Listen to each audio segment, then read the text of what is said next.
Assalamualaikum warahmatullahi wabarakatuh.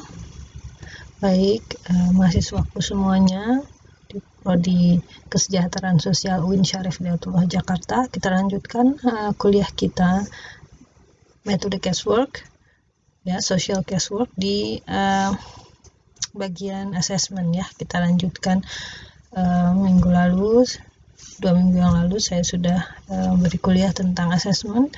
Kali ini saya mulai dengan which problem should you work on, ya. Masih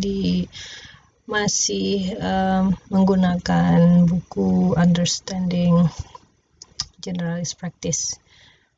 Baik, ketika kita menghadapi masalah klien, ya, kadang-kadang kita bingung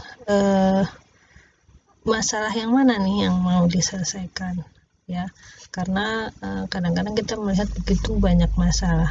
Nah, di sini diarahkan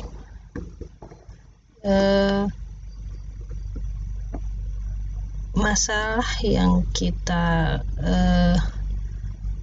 fokuskan bersama klien itu harus merefleksikan, ya, berdasarkan 3 hal. Yang pertama, klien itu menyadari bahwa masalah itu ada. Jadi bukan kita yang bilang ini adalah masalah dan dia tidak menyadari atau tidak mengakui itu masalah, ya. Ini kesalahan fatal kalau itu terjadi. Jadi klien itu harus mengenali itu masalahnya, ya. Yang kedua adalah masalah harus didefinisikan secara jelas, ya, dengan bahasa yang dapat dimengerti. Jadi kadang-kadang kan klien merasakan ada masalah tapi dia kesulitan memformulasikannya dalam bentuk kata-kata, mendefinisikannya, ya, menjadikannya suatu rumusan masalah, katakan seperti itu, ya, yang dapat dipahami bersama. Yang ketiga, Peksos dengan klien harus secara realistik melakukan sesuatu untuk menyelesaikan masalah itu. Jadi kalau masalahnya terlalu besar, gitu, ya, dan kelihatannya tidak mungkin untuk diselesaikan bersama oleh Peksos dan klien, gitu, ya, kita pilih skala terkecilnya, gitu, ya, dari masalah yang kalau klien dan Peksos mau solving itu rasanya tidak realistis, kita turunkan skalanya, ya, menjadi yang bisa dilakukan, dipecahkan bersama Peksos dan klien.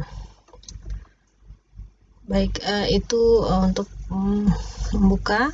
Nah, berikutnya adalah bagaimana sih mengumpulkan, mengorganisir, dan menginterpretasikan data-data klien, ya. Nah, di sini ada paling tidak dihantarkan ada 7 sumber informasi dasar tentang klien. Yang pertama bisa didapatkan dari form, ya. Klien datang ke lembaga kita, disodorkan form isian tertulis. Nah, itu salah satu teknik mengumpulkan data awal, ya. Yang kedua adalah bisa melalui interview, langsung tanya-tanya, ya. Mungkin setelah fill form, isian singkat, bertemu dengan Peksos, bisa interview awal. Yang ketiga bisa dilakukan dengan observasi, ya. Observasi tentu saja kita memperhatikan perilaku nonverbalnya, ya, gesturnya, tingkah lakunya, seperti itu dari klien, ya. Yang keempat adalah jika punya kesempatan kita bisa mengobservasi interaksi klien dengan orang lain. Ini lebih intens lagi, ya, mungkin kita ikut ke tempat klien bekerja atau ke rumahnya, home visit dan sebagainya.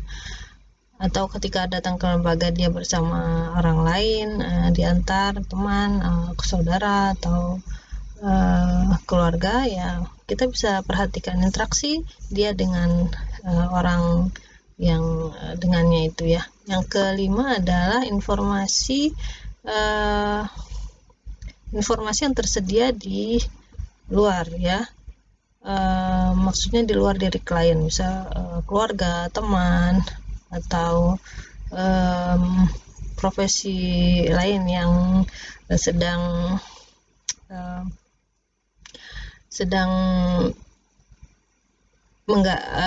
membantu klien juga, misalkan psikolog, dokter, nurse, dan lain-lain ya.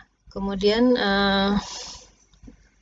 ya bisa dilihat dari form referral dari profesi yang lain ya, seperti itu. Kemudian yang keenam adalah melalui testing ya, tes psikologis ya, ya kalau diperlukan ada kecurigaan ke arah sana, gangguan psikologis misalkan, boleh di tes ya secara psikologis seperti apa nanti. Tentu saja bukan ranah Peksos ini ya, jadi Peksos membantu ya, merujuk atau mengantarkan klien ke profesi terkait. Yang terakhir adalah informasi itu bisa didapat sepanjang interaksi Peksos dengan klien ya. Ketika beberapa kali ketemu untuk konsultasi, untuk asesmen dan sebagainya, kan kita bisa menilai ya dari interaksi itu. Baik, kemudian bagaimana menggunakan assessment tools mikro ini ya. Di buku ini hanya disediakan dibahas 3 hal ya dari sekian banyak assessment tools. Yang pertama adalah DSM, Diagnostic and Statistical Manual of Mental Disorders. Ya, ini miliknya APA, American Psychiatric Associations ya. Ini dikembangkan terus ya, saat ini DSM 5 ya, DSM 5. Nah, ini bentuknya manual ya, manual book gitu ya. Jadi seperti buku rujukan, kita melihat symptoms ya, gejala-gejala. Nanti diklasifikasi ya, diklasifikasi di sana. Kalau gejala-gejala ya seperti ini itu apa gitu ya, berarti dia mengalami apa gitu. Nah, ada beberapa alasan kenapa DSM ini bisa juga digunakan, relevan juga untuk social worker. Yang pertama adalah dia sarana yang digunakan oleh beragam profesional. Meskipun itu dibuat oleh APA ya, tapi dia bisa digunakan oleh psikiatris, psikologis, psikolog ya, social workers juga ya. Nah, untuk mengkomunikasikan satu sama lain tentang masalah perilaku, mental, dan emosional yang spesifik pada diri klien ya. Jadi ada satu bahasa untuk menjelaskan satu gejala gitu ya, yang bisa dipahami antara Peksos, psikiatris, sama psikolog ya. Jadi satu bahasa ya, jadi bisa dipahami bersama. Yang kedua, manfaatnya dari DSM adalah DSM ini membantu dalam mengevaluasi dan mentreatment klien yang mengalami mental disorder ya.